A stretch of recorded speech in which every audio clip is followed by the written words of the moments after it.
এবার আসেন, মহরম মাসের যে বর্জন ও যে কাজগুলা নিষেধ করেছে আমাদেরকে, সে কাজগুলা কি?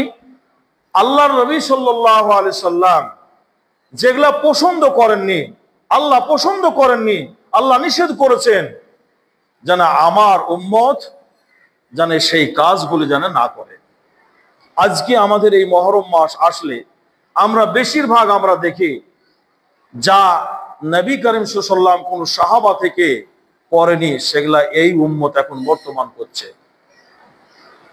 এই মহরম মাসে শুধু সেরেফ দুটো রোজা আছে, আর 10ই মহরমের দিন কিছু নমাজ আছে, সেটা নফল নামাজ, আর বেশি বেশি ইস্তেগফার, যেহেতু ওই দিন আল্লাহ ক্ষমা করেন মানুষকে, এই জন্য বেশি বেশি ইস্তেগফার, আস্তাগফিরুল্লাহ আল্লাযী লা ইলাহা ইল্লা হুয়াল হাইয়ুল কাইয়্যুম ওয়া আতুবু ইলাইহি, আস্তাগফিরুল্লাহ রাব্বি মিন কুল্লি যামবি ওয়া আতুবু ইলাইহি, ইত্যাদি ইত্যাদি বিভিন্ন রকমের তাসবিহ আপনি পড়তে পারেন ওই দিনের জন্য, এবং রোজা অবস্থায় করবেন।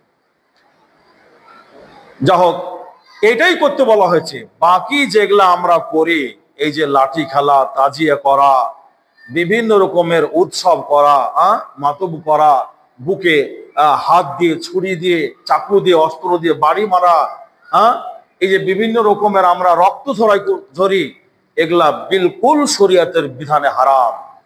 এগুলা কোনো সাহাবীও করেনি, কোনো ওলামায়ে কেরাম থেকেও এগুলা প্রমাণ নাই, আল্লাহর নবী এগুলা পছন্দ করেনি, আল্লাহও পছন্দ করেন।